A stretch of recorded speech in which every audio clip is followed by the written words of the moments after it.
누가복음 17장 11절에서 19절까지 말씀입니다. 예수께서 예루살렘으로 가실 때에 사마리아와 갈릴리 사이로 지나가시다가 한 촌에 들어가시니 문둥병자 10명이 예수를 만나 멀리 서서 소리를 높여 가로되 예수 선생님이여 우리를 긍휼히 여기소서 하거늘 보시고 가라사대 가서 제사장들에게 너희 몸을 보이라 하셨더니 저희가 가다가 깨끗함을 받은지라. 그 중에 하나가 자기의 나은 것을 보고 큰 소리로 하나님께 영광을 돌리며 돌아와 예수의 발 앞에 엎드리며 살해하니 저는 사마리아인이라.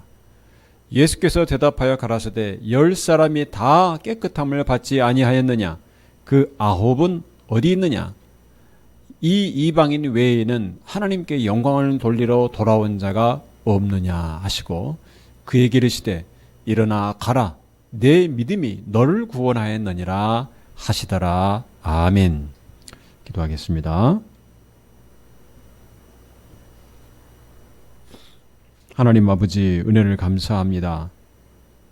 오늘도 이 시간에 우리가 하나님의 말씀을 듣기를 원합니다. 하나님께서 이 자리에 임하여 주셔서 하나님의 살아있는 말씀을 우리에게 허락하여 주시옵소서. 우리가 하나님 말씀을 들을 때에 우리 자신에게 주시는 하나님의 말씀으로 듣게 하여 주시고 이 말씀을 우리가 마음을 열어 받고 새기게 하여 주시옵소서. 이 말씀을 의지하여 이 세상에서 말씀대로 순종하는 삶 또한 열매가 나타나게 하여 주시옵소서. 하나님 아버지 성령께서 충만히 임재하여 주셔서 시간 전하는 자나 듣는 자에게 모두 함께하게 하여 주시옵소서. 예수 그리스도 이름으로 기도하옵나이다. 아멘. 우리 성도들은 믿음으로 세상을 살아갑니다. 우리는 이 세상을 살아가면서 종종 알 수 없는 일을 만나고 감당할 수 없는 사건들을 만날 때가 있습니다. 그래서 우리의 삶은 늘 우리에게 믿음을 요구합니다. 오늘 본문은 우리에게 어떤 믿음을 가질 것인가 이것을 가르쳐 주고 있습니다. 오늘 본문을 살펴보면 예수님께서 사마리아와 갈릴리 사이로 지나가실 때 일어난 사건입니다. 문둥병자라고 했지만 요즘 우리 성경에는 나병 환자라고 그랬죠. 나병 환자 10명이 고침을 받았습니다. 10명이 그 병에서 고침을 받았는데 그 중에 한 명만 예수님께 돌아와서 감사합니다. 오늘 본문에서는 예수님께 돌아온 그 한 명 사마리아인이 인정받은 믿음에 초점을 맞추고 있습니다. 이 믿음이 어떤 믿음인가? 첫째로는 말씀에 의지하는 믿음인 것입니다. 10명의 이 나병에 걸린 사람들이 예수님께서 지나가시는 것을 보고 소리를 높여 외칩니다. 바로 옆까지 오지 못하고 떨어져서 소리를 높여 외칩니다. 예수 선생님이여. 여기서 선생님이여 하는 말 랍비여 하는 소리죠. 예수 선생님이여 우리를 긍휼히 여기소서. 나병, 불치의 병이라고도 하죠. 사람들로부터 당시에는 특별한 약이 있는 것도 아니고 격리하는 게 최선이었을 것입니다. 사람들로부터 격리당하고 또 외면당하는 처지에 놓인 그들로서는 많은 병자를 고치신다는 예수님이 그들의 유일한 희망이었습니다. 지금 예수님께서 그들 가까이 와서 지나가신다는 그 소식을 듣고 예수님께 소리를 외칩니다. 그 순간은 그들에게 있어서 정말 절대절명의 순간입니다. 그동안 인생의 그 깊은 수렁에서 건짐을 받을 수 있는 순간입니다. 만약에 병만 낫는다면 완전히 그의 삶이 바뀌는 중요한 순간입니다. 그래서 자기의 모든 힘을 다해서 소리를 높여 외쳤을 것입니다. 우리를 긍휼히 여기소서. 깊은 고통과 괴로움에 처해 있는 사람이 할 수 있는 것이 무엇입니까? 나를 구해달라, 나를 도와달라. 간절하고 정말 통렬한 외침인 것입니다. 이것은 억지로 만들어낼 수 있는 것이 아니고 오랜 세월간 깊은 고통과 탄식 가운데 살아온 사람들이 마음 깊은 곳에서부터 외치는 소리입니다. 수많은 날들을 눈물과 아픔을 겪으면서 내뱉었을 그 한숨과 탄식으로 다져진 외침인 것입니다. 여러분, 우리가 인생에서 어떤 고통과 괴로움 순간에서 우리를 건져내실 분은 오직 예수 그리스도입니다. 우리가 어려운 순간이 있을 때 우리를 긍휼히 여기소서 기도할 수밖에 없습니다. 주님께 나아가야 됩니다. 그 10명의 나병 환자들도 예수님만이 희망이었습니다. 그들이 그 병이 낫지 않으면 사람들로부터 격리되고 부정하다고 멸시받고 항상 멀리 떨어져서 있어야 되고 관계도 다 단절되고 그런 삶을 살아야만 합니다. 그들의 그 간절한 외침을 예수님께서 들으셨습니다. 그리고 말씀하십니다. 14절 보니까 보시고 가라사대 가서 제사장들에게 너희 몸을 보이라. 이 나병 환자가 문둥병자가 제사장에게 당시에 몸을 보이는 이유는 딱 한 가지입니다. 자기 병이 다 나았다는 것을 확인받는 것입니다. 그 전에는 가봐야 소용이 없습니다. 병이 낫지도 않았는데 제사장에게 몸을 보인다는 것은 희망 고문입니다. 무슨 말인지 알겠죠? 희망을 가지게 만들면서 실제로는 더 고통스럽게 만드는 것이 희망 고문입니다. 괴로움만 더할 뿐입니다. 그런데 예수님께서는 가서 제사장들에게 몸을 보이라 이렇게 말씀하셨습니다. 만약 그 말씀대로 가서 제사장에 갔다가 병이 낫지 않으면 어떻게 됩니까? 더 수치와 더 괴로움만 더할 뿐입니다. 예수님의 말씀을 믿지 않았으면 제사장에 갈 수가 없습니다. 그들이 예수님의 말씀을 듣고 순종하는 결과 가는 도중에 그들의 병이 나은 것을 알게 됩니다. 손을 보니 얼굴을 보니 만져보니 깨끗해진 것입니다. 말씀에 의지해서 순종할 때 고침을 받았습니다. 예수님 말씀 듣고 막 한 발을 옮겼을 때 바로 고쳐졌다고 할 수도 없고 가는 도중에 발걸음을 옮겨서 믿음으로 그 말씀을 의지해서 가는 도중에 어느 정도 갔을 때 확인해 보니 깨끗해진 것입니다.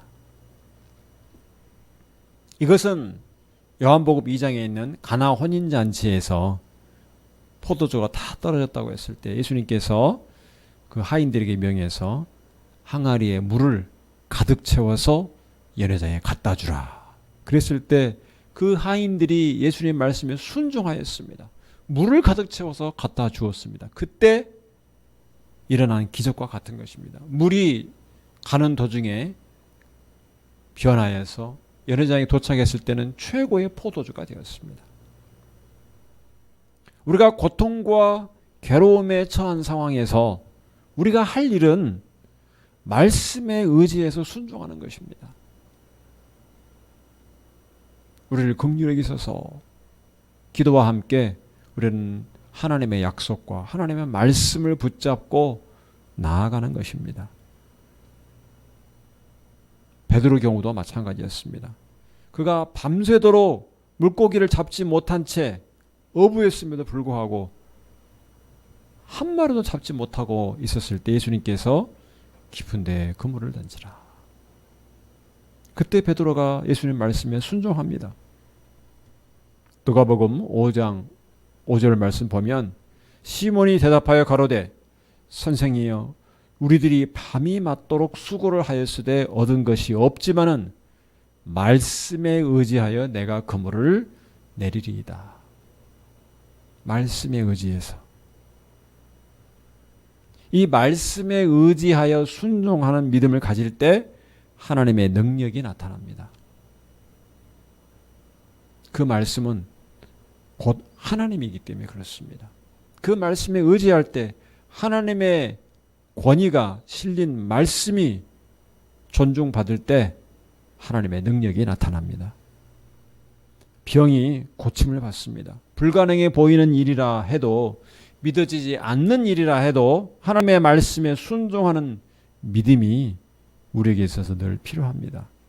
우리 앞에 펼쳐진 삶을 살아갈 때 말씀에 의지하는 믿음이 필요합니다. 우리가 믿음으로 살아가는 삶이 항상 그렇습니다. 오직 말씀에 의지하는 것입니다. 우리가 예상해 보면 결과가 손에 잡히기 때문에 그것을 확인해 가면서 점차적으로 확인해 가면서 가는 것이 아닙니다. 어느 순간에 하나님의 말씀이 이루어질지 우리는 알 수 없습니다. 우리가 가야 할 길을 100m 길을 혹은 1년 안에 이루어질 그것을 바라보면서 50m 갔을 때 6개월 됐을 때 반이 이루어지면 얼마나 좋겠습니까? 아, 이제 반을 이루었으니까 이만큼 됐구나. 내가 반만 더 가면 되겠구나. 그런데 하나님 말씀이 이루어진 것은 그것이 아닙니다. 마지막까지 순종했을 때 하나님의 말씀이 놀라운 능력으로 나타납니다. 베드로가 그물을 내렸을 때, 예수님 말씀에 의지해 내렸을 때 거기서 많은 물고기들을 잡게 되었습니다. 그래서 시편 119편 105절 말씀에 우리 같이 한번 읽겠습니다. 주의 말씀은 내 발의 등이요 내 길의 빛이니이다. 참 제가 좋아하는 말씀입니다. 우리 앞의 길에 캄캄한 밤입니다. 아무것도 제대로 된 길이 어딘지 보이지가 않습니다. 그때 우리의 하나님의 말씀, 그것이 내 발 한 걸음 내디딜 때마다 그 발걸음을 비춰주는 등불이 되고, 저 멀리서 내 길이 어떤 방향인가를 가르쳐주는 빛이 된다는 것입니다. 우리가 볼 것은 그것밖에 없습니다. 다른 것들은 전부 다 우리의 눈을 흐리게 만들고 우리의 마음을 흔들고 의심하게 만듭니다. 그래서 우리가 하루하루를 예측하고 또 미리 예상한다는 것이 때로는 우리에게 늘 불안케하고 의심하게 만드는 것이기도 합니다. 우리는 오직 하나님 말씀을 붙들고 그 말씀을 의지해 갈 뿐입니다. 그것이 우리에게 이 세상을 살아갈 때 하나님이 주신 등불입니다. 빛입니다. 여러분이 당하고 있는 어떠한 막막한 상황 속에서도 오직 이 고백을 하면서 믿음으로 순종하며 앞으로 나아가야 할 것입니다. 두 번째로는 오늘 본문에서 주신 것은 하나님을 바라보는 믿음입니다. 10명이 고침을 받았는데 오직 한 명이 예수님께 돌아왔습니다. 그가 예수님께 돌아올 때 큰 소리로 하나님께 영광을 돌리며 돌아왔다고 했습니다. 자기가 낳은 일이 보통 일이 아니라는 것을 깨닫게 된 것입니다. 그는 사마리아인이었습니다. 유대인으로부터 멸시받은 사마리아인이 예수님께 돌아왔습니다. 예수님은 다른 9은 어디 있느냐고 하십니다. 예수님은 돌아와서 감사하는 그 사마리아인의 믿음을 인정해 주십니다. 그가 인정받은 믿음은 다른 9명의 믿음과 어떻게 달랐을까? 이것이 오늘 예수님께서 우리에게 주시는 이 말씀을 통한 교훈입니다. 10명 모두 예수님의 말씀에 따라서 말씀에 의지해서 순종했습니다. 그랬더니 모두가 다 고침을 받았습니다. 그런데 돌아온 그 한 명은 자신이 병이 나은 것에서 그치지 않고 더 나아갑니다. 병이 나은 것에서 만족하지 않고 그것으로 기뻐하지 않고 더 나아갑니다. 한 번 더 생각합니다. 무엇인가 하면 고쳐주신 분을 생각합니다. 어떻게 해서 이 일이 일어나는가? 이걸 생각합니다. 자기에게 일어난 일이 무엇인가를 한번 생각합니다. 다른 10명은, 아니 다른 9명은 자신의 문제가 해결된 것으로 만족합니다. 아, 이 병이 나았다. 기쁘구나. 끝. 자기 인생을 올가매고 있던 그 나병에서 해방된 것을 기뻐하는데 그 이상이 없습니다. 여러분, 우리는 어떻습니까? 예수 믿는 사람들이 예수 믿고 구원받은 것은 인생의 가장 큰 복입니다. 그런데 그 복을 받은 것만으로, 내가 구원받은 것만으로 만족하는 기독교인들이 있습니다. 나를 구원해 주신 하나님과 예수 그리스도를 바라보고 감사하고 영광을 돌리는 삶이 많지 않은 것입니다. 그런 사람이 많지 않습니다. 우리의 삶에 많은 문제가 있습니다. 그런데 대부분의 사람들은, 믿는 사람, 믿지 않는 사람들을 포함해서 자신의 앞에 있는 그 문제 해결을 하느라고 인생을 다 소비합니다. 문제 해결하는데 매달립니다. 그것이 무엇이든, 사업이든 경제적인 문제이든 인간관계이든, 그 문제가 해결되는 것 그 이상을 생각하지 않습니다. 하나님께서 우리를 죄에서 구원해 주신 것은 하나님과의 관계를 회복하게 하신 것입니다. 죄 용서받는 그것으로 끝나는 것이 아니고 하나님과 관계가 회복되게 하신 것을 목적으로 한 것입니다. 그래서 우리를 하나님의 자녀로 삼아주셨습니다. 아버지와 자녀의 관계로 우리를 불러주셨습니다. 하나님을 바라보고 예수님을 닮아가는 삶을 살도록 우리를 구원하여 주신 것입니다. 그런데 우리는 우리가 구원받고 지옥에 가지 않고 천국 갔다는 것만 좋아하고 그걸로 끝입니다.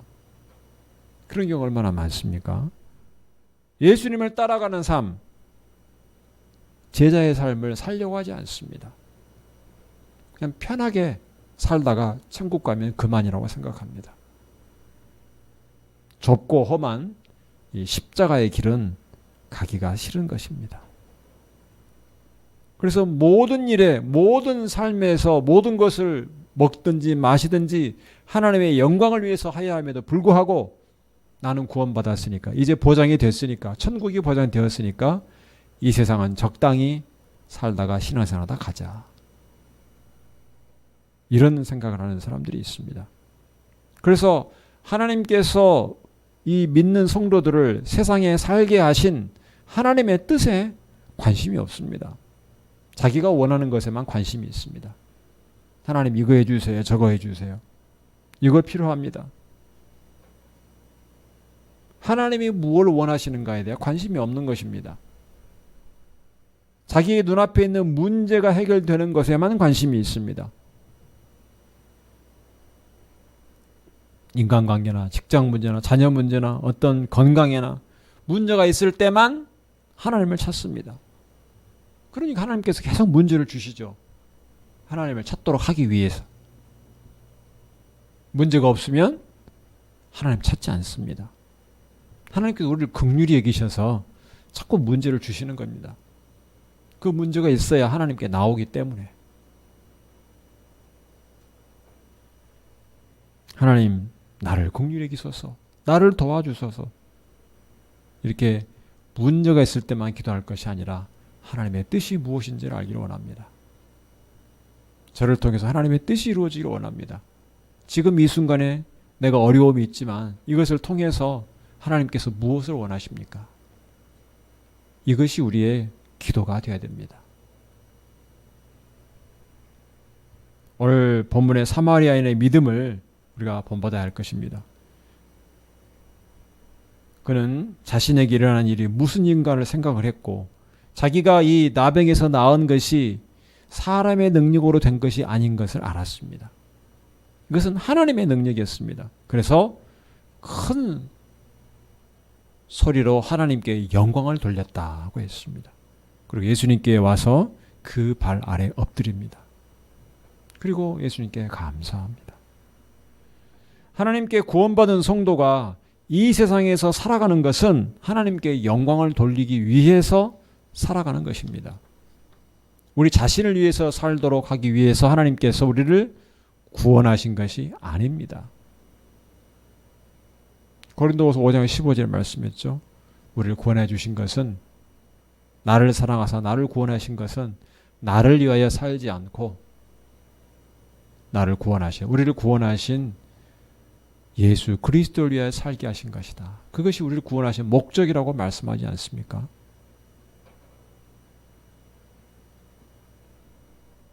우리가 어떤 문제가 해결되면 잠깐 감사할 수는 있습니다. 그런데 또다시 문제가 생기면 의심과 불안과 원망과 불만이 쌓이는 경우가 많습니다.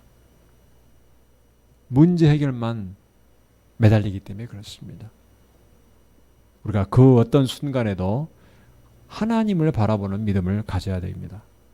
그래서 모든 일에 어떠한 경우에도 힘들고 어렵고 고난 중에 있을 때에도 기쁠 때에도 항상 모든 일에 범사에 감사하는 삶을 사실 수 있길 바랍니다.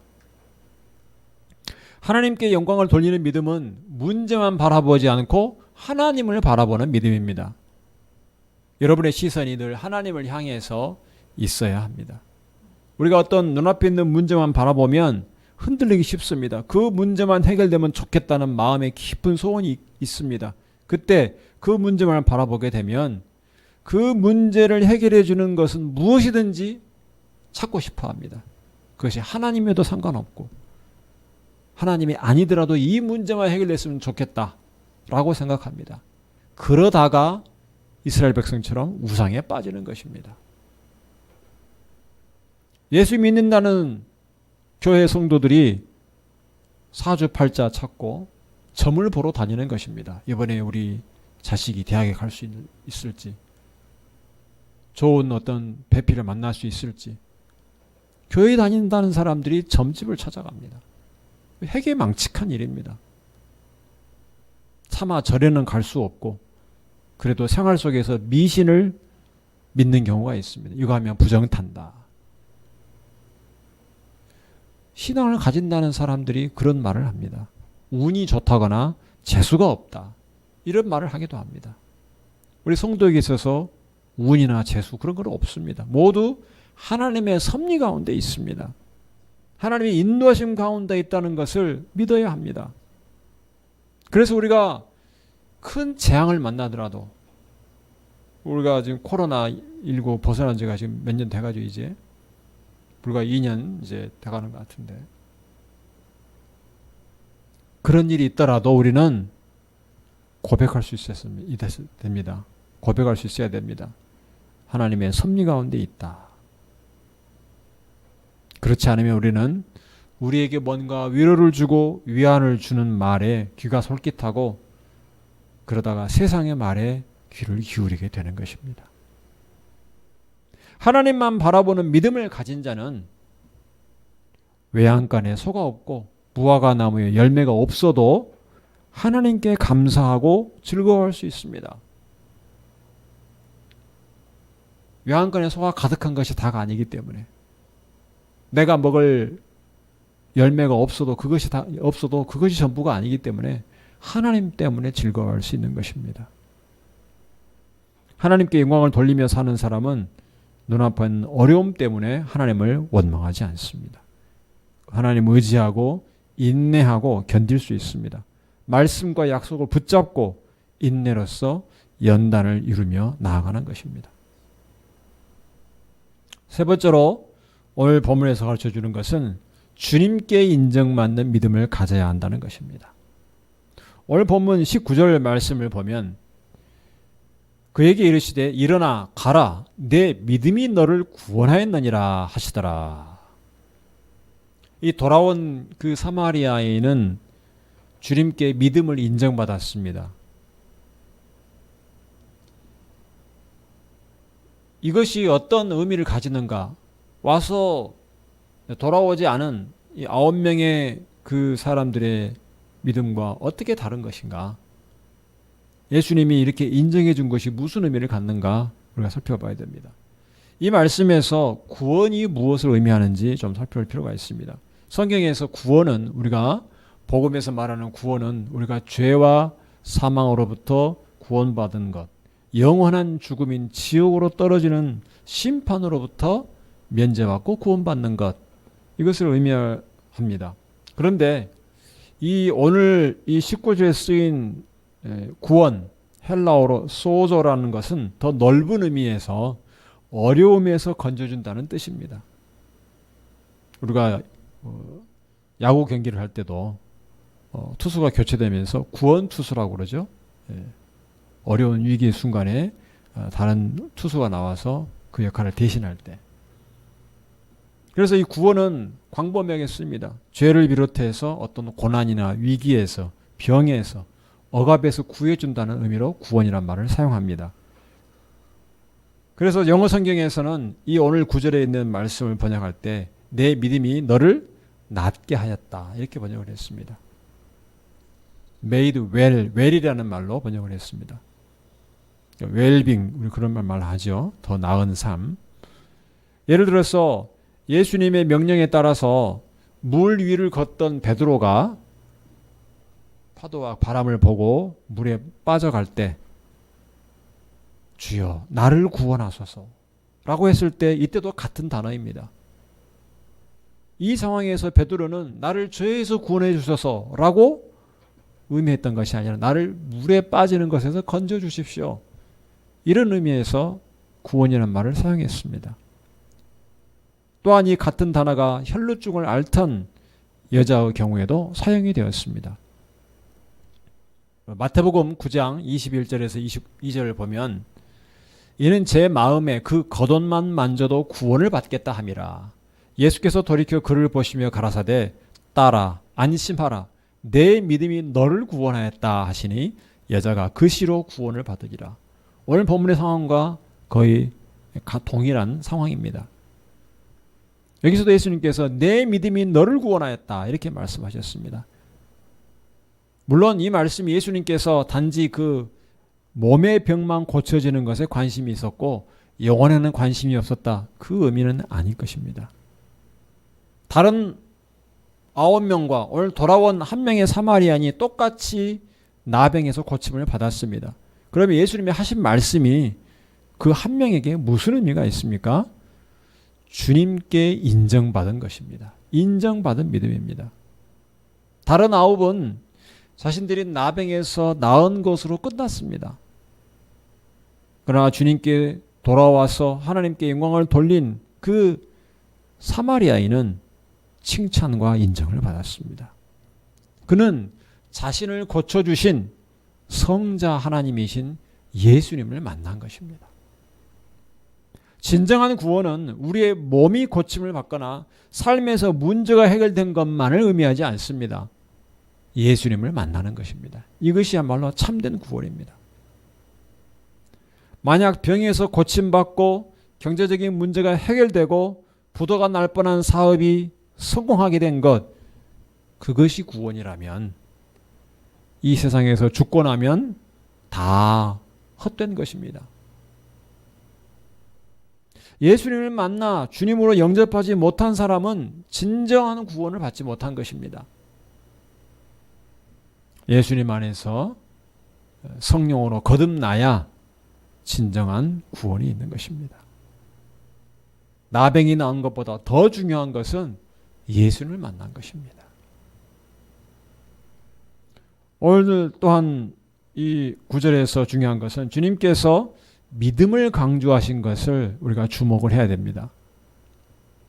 분명히 예수님께서 성자 하나님의 능력으로 병을 낫게 하셨습니다. 그럼에도 불구하고 너의 믿음이 너를 구원하였다 이렇게 말씀하십니다. 하나님의 능력은, 예수님의 이 능력은 모든 사람에게 역사해서 병을 낫게 할 수 있습니다. 그러나 그 능력은 우리의 믿음을 통해서 나타나는 것입니다. 하나님은 우리에게서 믿음을 보기를 원하십니다. 믿음을 보기를 원하십니다. 하나님을 믿는다 하는 것은 우리가 하나님을 하나님답게 대우해 드리는 것입니다. 그 믿음의 반대는 무엇이죠? 하나님을 불신하는 것, 하나님이 인정하지 않는 것, 하나님이 존재한다는 것을 거부하는 것. 하나님을 하나님답게 대우하지 않는 것입니다. 그러나 하나님을 믿는다는 것은 우리가 하나님을 하나님 대접해 드리는 것입니다. 그래서 우리가 하나님을 믿는 것이 하나님께 영광이 됩니다. 우리 하나님은 온 세상을 다스리시고 살아계시는 하나님입니다 라는 것을 우리가 선포하고 외칠 때 그것이 하나님께 영광이 됩니다. 그 믿음이 하나님을 기쁘시게 하는 것입니다. 히브리서 11장 6절에 말씀합니다. 우리 같이 한번 읽겠습니다. 믿음이 없이는 기쁘시게 못하나니 하나님께 나아가는 자는 반드시 그가 계신 것과 또한 그가 자기를 찾는 자들에게 상 주시는 이심을 믿어야 할지니라. 우리 하나님이 무엇을 기뻐하시는가? 분명하게 명시가 되어 있습니다. 그래서 하나님께서 우리에게 믿음을 보기를 원하시는 것입니다. 우리가 하나님을 하나님답게 대우해 드리는 것을 원하시는 것입니다. 이 히브리서 11장에는 하나님께 인정받은 믿음을 가진 사람들이 기록이 되어 있습니다. 오늘 본문에서 예수님께 돌아와서 감사한 그 사람은 예수님을 기쁘게 하였습니다. 하나님께 영광을 돌리면서 예수님께 감사했습니다. 이 돌아온 사람들은 자신에게 일어난 놀라운 일이 하나님으로부터 비롯되었다는 것을 그가 인정한 것입니다. 하나님께 영광을 돌렸다는 말은 내 낳은 것이 하나님께 하신 일이다라는 것을 큰 소리로 사람들 앞에 외치고 하나님께 영광을 돌린 것입니다. 이것이 하나님을 하나님답게 대우해 드리는 믿음입니다. 예수님께서 이 믿음을 인정해 주셨습니다. 그래서 예수님께서 나의 능력이 너를 낫게 하였다 이렇게 말씀하시지 않으시고 너의 믿음이 너를 낫게 하였다 라고 말씀하신 것입니다. 그의 믿음을 인정해 주십니다. 하나님께서는 이처럼 믿음을 중요하게 여기십니다. 믿음이 있는 자를 의롭다고 하신 이유가 있습니다. 성경적으로 말하면 하나님께서 모든 의로움의 기준이 되십니다. 사람은 그 기준을 정할 수가 없습니다. 사람이 생각하는 옳고 그름의 기준은 절대적이지 않고 시대에 따라 변하고 상황에 따라 변하고 사람 마음에 따라 사람들의 합의에 따라 변합니다. 옳고 그름의 기준, 무엇이 죄인가 아닌가 기준이 계속 바뀝니다. 그러나 하나님은 영원히 변하지 않습니다. 그래서 온 세상을 만드시고 다스리시고 심판하시는 하나님을 인정하는 것이 의로움의 기준인 것입니다. 그래서 하나님을 인정하고 하나님을 믿는 것이 의로움을 인정받는 것입니다. 이것이 의로움의 기준입니다. 아브라함이 의롭다고 인정받은 것도 그래서 하나님을 믿었기 때문에 의롭다고 인정을 받은 것입니다. 인간으로서는 아브라함이 그의 생각과 상식으로서는 의학적 상식이나 이런 여러 가지 상식으로는 이해되지 않고 불가능해 보이는 것인데 그에게 자식을 낳게 하고 수많은 자손을 주겠다는 하나님의 약속이 불가능해 보이는 것이지만 하나님께서 말씀하셨고 하나님께서 약속하셨기 때문에 그는 믿었습니다.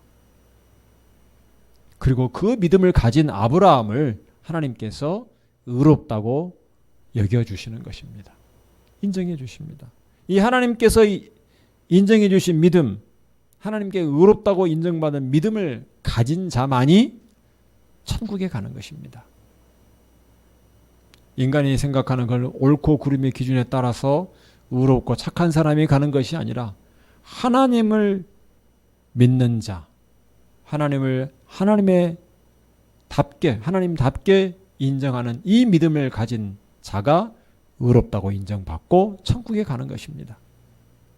성도 여러분, 오늘 본문에서 가르쳐 주신 이 사마리아인의 믿음을 본받기 바랍니다. 하나님 말씀을 의지해서 순종하는 믿음을 가지시기 바랍니다. 여러분이 삶 속에서 만나는 문제와 어려움들이 해결된 것만을 위해서 기도하지 말고 하나님의 뜻을 깨닫게 해달라고 기도하고 하나님의 영광을 위해 살도록 기도하시기 바랍니다. 하나님께서 여러분의 삶을 인도하시는 것을 인정하고 감사하시기 바랍니다. 오늘 이 사마리안처럼 예수님께 인정받는 믿음을 가지시기 바랍니다. 이 복된 믿음으로 우리 주님 앞에 설 때까지 인내하고 견디실 수 있기를 바랍니다. 마침내 영광의 면류관을 주님께서 씌워주실 것을 기대하고 소망하며 날마다 이 믿음으로 승리하시기를 주님의 이름으로 축원합니다. 기도하겠습니다.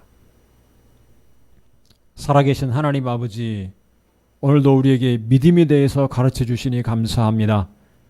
오직 하나님의 말씀을 의지하여 순종하는 믿음을 갖게 하여 주시옵소서. 오늘 이 사마리아인처럼 하나님께 영광을 돌리며 문제 해결만 바라보지 않고 그것을 해결해 주신 하나님을 바라고 하나님께 영광을 돌리는 믿음 갖게 하여 주옵소서. 하나님을 인정하고 또한 감사하는 믿음 갖게 하여 주옵소서. 그가 예수님으로부터 인정받았던 것처럼 우리의 믿음이 하나님으로부터 인정받게 하여 주시옵소서.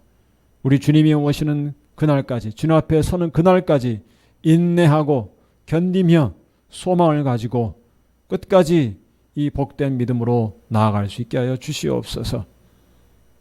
우리의 믿음이 우리 앞에 있는 어떤 길이 보이지 않는 상황에서도 늘 하나님을 바라며 하나님께 인정받는 참된 믿음이 되게 하여 주시옵소서. 예수 그리스도 이름으로 기도하옵나이다. 아멘.